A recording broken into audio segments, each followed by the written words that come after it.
Arsenal won, Bournemouth 2, and I do not know why I do this to myself. I don't know why I ever let myself get excited for this team. And I did get excited for this team because this was the opportunity. This was the opportunity to go 12 points clear, put the pressure on Man City, and hopefully Man City capitulate under that pressure. But under the slightest bit of pressure, it turns out we're the ones that are capitulating 24/7 all the fucking time. Every single time this happens. And this tells me one thing above all else. We do not have the minerals to win the Premier League. And we're not going to win the Champions League. Let's be absolutely honest with ourselves. The quality's too good in the Champions League. We might get into the semi-finals, and I don't even see us beating Atletico if we play like that. Unbelievably disgusting performance. Shameful. And it's not even embarrassing. It's not embarrassing because, to tell the absolute truth, I don't think these players are embarrassed. I don't think this manager's embarrassed at all. I genuinely think that this manager doesn't see anything wrong with the performance. It was just unlucky. It was just unfortunate. And every single time, he comes up with the exact same response. Yeah, disappointing, innit? Yeah. Bro, this isn't disappointing. This is disgraceful. Absolutely disgraceful. And looking at these stats cannot be correct. 12 shots, 3 on target. One of them was a penalty. They had 3 shots on target and got 2 fucking goals out of it. Possession, 52%. I don't recall us holding the ball that long. Passes, 379. I don't even recall us making that many passes. This is the one that gets me, though. The one that makes me absolutely laugh. Pass accuracy is only 82% compared to Bournemouth's 83. 1% less than Bournemouth's pass accuracy. Are you having a giggle? We couldn't string 3 passes together. That was embarrassing from everyone, from top to bottom. Even Raya was having a shit game that day. And let's have it right. He was shit. He didn't save us in that game. He had some serious fucking problems. I can't understand anymore. What is the tactic for this Arsenal team? Because I'm seeing nothing. I see nothing. I don't believe in it anymore. And Arteta's tactics make no sense to me. Everything about that performance and the fact that absolutely nothing changed, even after the likes of Eberechi Eze came on, which I thought should have happened much earlier because Havertz just weren't doing it. But even after all of that, nothing changed. It's like Arteta doesn't see the problem anymore. And I'm convinced he doesn't see the problem. I'm convinced that he thinks that everything's fine. Everything's hunky-dory. This is embarrassing. Everything about this. And I don't want to pin this on one specific player. But you look at the first goal that we conceded. It is unfortunate from Saliba's perspective. Because obviously it took a deflection off of him and it just fell perfectly into the Bournemouth player's pass. I'm going to bring that down. And yet, you look at that, the actual pass through for the assister. Where was Ben White? Ben White was absent. He was a ghost. It's another poor performance from Ben White, and I can't believe I'm saying this. But Ben White, I'm questioning him now because what does he bring up front? Because for me, Ben White was always better off playing up front. But what does he bring at the back? He's just not a defensive player anymore. We need Timber back desperately now. I've tried to be patient, but we need him back. We need all of our defenders back now. Although I say that, I thought Lewis Skelly was alright. I thought Rice, bit up and down, and Gyökeres, I'm going to be absolutely firm with you now. I think Gyökeres, he's being underrated just because he's not getting the ball anymore. 9 times out of 10, it's not his fault anymore. What do you actually expect Gyökeres to do in that scenario? The only thing he can score from is a penalty in this team, and that's because the team's not giving the ball to him. And the frustration is so real. You see the frustration in him. You see the frustration in all the fans. Most of the fans were leaving, and I don't blame them. We came over here to watch that sack of shit. I'm surprised that they stayed as long as they did. But, look, here's the reality. The reality of the situation now is that Arteta is getting outplayed by his own game.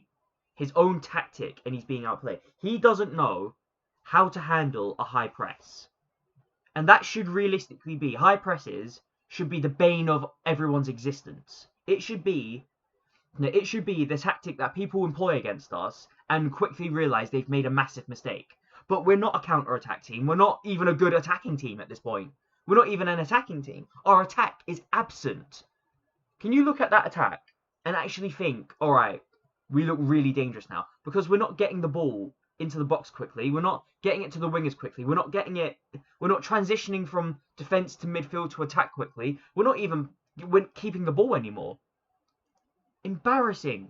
Every aspect of it. I feel bad, really, for the likes of Dalman, because Dalman, he can't save you on your own. Dalman was probably the best attacker we had all game, and he came on in what minute was it? I don't even remember. That's how pissed off I was. But these lot, they can't pass a ball. They can't even pass an eye exam. And I'm sick of seeing it every single time. Every single time we're found out. And when we're found out, we don't have a plan B. What is the plan B? Why can't Arteta just get up now and say, look, we need a plan B. We need to start thinking of ways to move the game when it's not going our way at first. And that those games will come, regardless of how good of a manager you are. But the best managers always have a backup plan. They always consider what to do if it doesn't go your way. Arteta doesn't do that. He's too arrogant, too stubborn. I hate it. I hate it so much. And I'm sorry to any Arteta in fans. I have to make my apology very clear now. Because Arteta is not going to get us over the line. That game alone has convinced me that Arteta doesn't have the minerals. He doesn't have it in him. And there's no excuse to not win the league. He's got the player. He's got the backing. He's got the squad. What excuse could he possibly have to not win the league this season? There is none. Absolutely none. You should be winning the league comfortably at this point. Man City gave us the opportunity. They fucked up repeatedly. It was our opportunity today to go 12 points clear, put the pressure on Man City. And what do? We fuck it up. Out of 2 cup competitions, and now we've put the league back into Man City's hands. Because if they win their two games in hand, and they beat us at home, they're on level points with us. It's in their hands. It is comfortably in Man City's hands now. Well, I wouldn't say in Man City's hands, but we've put the possibility of it back in their hands. I'm just tired. I'm tired of watching this shitty ass tactic. This fucking team that I know can win it, and they just don't. I don't know where to even start with this anymore. Is it the players' mentality? It's definitely got something to do with the tactics, because they wouldn't be doing this otherwise. So the tactics are just wrong, playing around your own penalty box in a game that you have to win. Raya was making hatfuls of mistakes. We're lucky to have only conceded 2 goals. And of course, credit to Bournemouth. Bournemouth absolutely played us off the park. They're a really good football team. They're better at home or away than away, but ultimately, this is why you don't take teams for granted. Anyways, player ratings. David Raya, 5. Can't really think of much he really did other than fuck up repeatedly. Ben White, 4. Incredibly poor performance from him. I can't really think of anything he contributed. Saliba, unfortunate really, but I can't think of anything he really contributed either. 6. Gabriel, 6. Lewis Skelly, I thought he had an alright game, to be fair. Going forwards, I thought he was a bit more on it. I'll give him a 7. Zubimendi, I can't think of anything he did in that game. 5.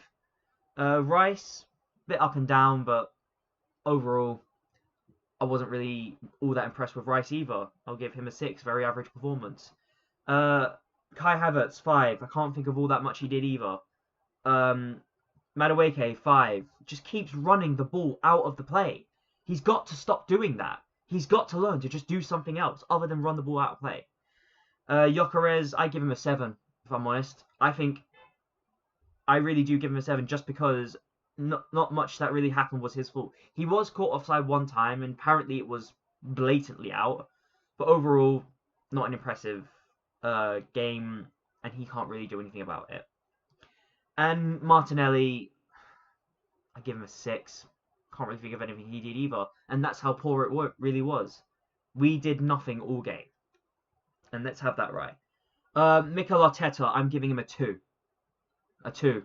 That tactic was all wrong. It's been wrong all season, and he hasn't found any way for it. And now that he's been found out, he hasn't changed his tactic. The tactics have to change, or the manager changes. That is the fact. The manager has to sort this out, because if he doesn't, he's not manager next season. The fans, I give them 10 million. They deserve everything they get here. We as fans deserve more. And that's not me being entitled. That's me saying it as it is. We as fans have supported this team through thick and thin. We've tried. We really have. And this team and this manager just are not going to produce for us. And of course, the referee, 0, Michael Oliver. Yeah, too late to really bring out the yellow cards. He should have brought them out much earlier. But I digress. It wasn't what cost us the game. Anyways, that is my match review for Arsenal 1, Bournemouth 2. Let me know what you think down below. Like, share, and comment, and please do subscribe. It really does help out the channel. And I will see you in the match preview for Arsenal versus Sporting. Goodbye for now.